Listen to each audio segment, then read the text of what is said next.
For अरे B for बीटेक्स लगाओ, खुजली भगाओ। दांत खाज खुजली से तुरंत राहत। बच्चा जानता है। पापा टीवी।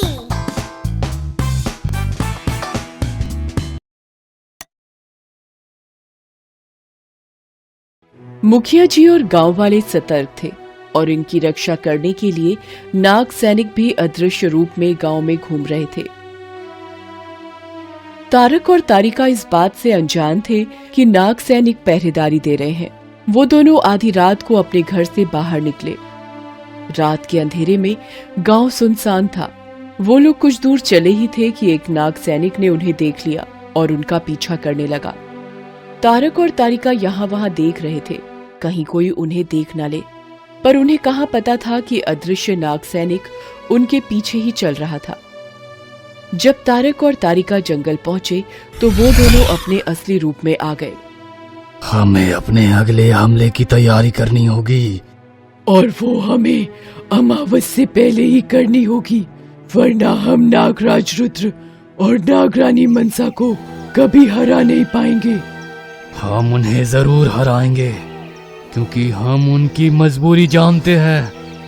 हाँ, हम इन भोले भाले गांव वालों को इतनी तकलीफ देंगे कि वो दोनों हमें नागमणि देने के लिए मजबूर हो जाएंगे। हाँ, वो नागमणि हमारी होकर रहेगी।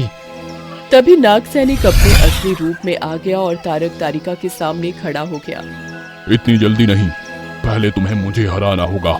उस नाग सैनिक और तारिका के बीच घमासान शुरू हो गया।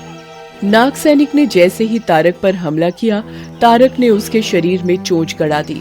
नाग सैनिक घायल हो चुका था।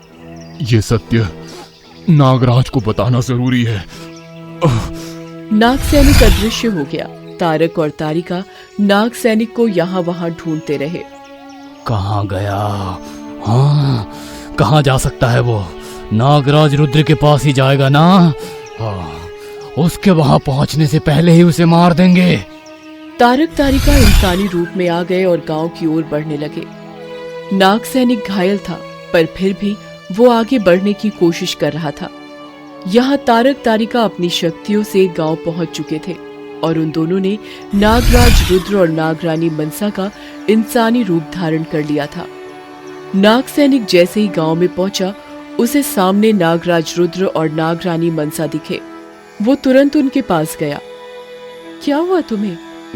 वो गरुड़ राक्षस, वो दोनों कोई और नहीं बल्कि तारक और तारिका है ना? आपको ये पता है? हाँ? रुद्र और मनसा का रूप लिए तारक और तारिका जोर जोर से हंसने लगे और वो लोग अपने असली रूप में आ गए और तारिका ने फिर से नाग सैनिक पर चोट से हमला किया। इस बार वो नाग सैनिक बच न पाया और फिर तारक और तारिका वहां से गायब हो गए। कुछ देर बाद जब नागराज रुद्र और नागरानी मनसा वहां पहुंचे तो नाग सैनिक की ये हालत देखकर नागरानी मनसा रो पड़ी। अब मैं उन दोनों राक्षसों को बिल्कुल नहीं छोड़ूंगा। अब उन दोनों को उनका काल अवश्य दिखेगा। ये बेचारा हमारी मदद करने यहाँ आया था और इसका ये हाल कर दिया उन राक्षसों ने। नागरानी, ये सैनिक एक शहीद है और शहीद की मृत्यु पे आंसू नहीं बहाते। नागरानी ने अपने आंसू पोंछे और फिर नागराज रुद्र ने नागमणि बाहर निकाली और उस सैनिक का शव नागमणि के अंदर चला गया। नागराज रुद्र और नागरानी मनसा अपनी झोपड़ी में लौटे। नागरानी, ये लड़ाई हमारी है। इसमें बेचारे सैनिकों को क्यों अपनी जान गंवानी पड़ी? हाँ, मैं भी यही सोच रही हूँ। नागराज रुद्र ने शेषनाग का आवाहन किया। हे शेषनाग, हमारी आपसे एक विनती है। मैं जानता हूँ रुद्र, तुम उस सैनिक की मौत से परेशान हो, पर ऐसे युद्ध में तो सैनिक शहीद होते ही रहते हैं। पर शेषनाग, ये लड़ाई हमारी है। अगर मरना ही है तो हम मरेंगे। हम नहीं चाहते कि हमारी वजह से किसी और को जीवन त्यागना पड़े। पर रुद्र, इन गांव वालों पे तुम दोनों अकेले कैसे नजर रख सकते हो? भोलेनाथ है ना हमारे साथ, वही हमें मार्ग दिखाएंगे। और अब अमावस की रात में बस एक दिन बचा है। कोई ना कोई मार्ग जरूर मिलेगा। ठीक है, जैसे तुम्हारी इच्छा। शेषनाग के बुलाने पर सारे नाग सैनिक उनके सामने आ गए। अब ये लड़ाई बस तुम्हारे और उन दोनों गरुड़ राक्षसों के बीच है।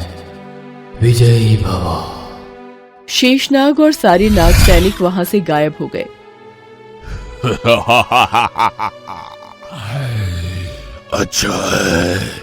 अच्छा है तुमने अपने नाग सैनिकों को वापस भेज दिया, वरना मेरे बच्चे उन सभी का वही हाल करते जो उस नाग सैनिक का किए।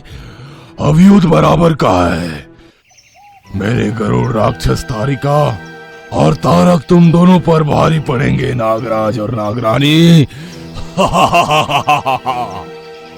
यहाँ तारक और तारिका अपनी योजना बना रहे थे। कल शाम होते ही हम दोनों कुछ गांव वालों को अगवा करके यहाँ लाएंगे और इन गांव वालों को बचाने के लिए वो जरूर आएंगे और हमें नागमणि मिल जाएगी। पर उन दोनों को कैसे पता चलेगा कि गांव वाले हमारे पास बंदी हैं? वो तो ये गांव वाले खुद ही बताएंगे। पर कैसे?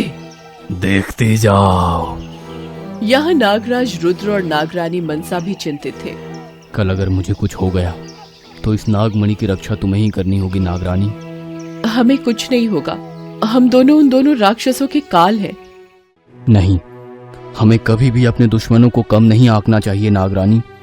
हाँ, पर हमारे साथ इस नागमणि की शक्ति भी तो है। नहीं नागरानी, कल अमावस है।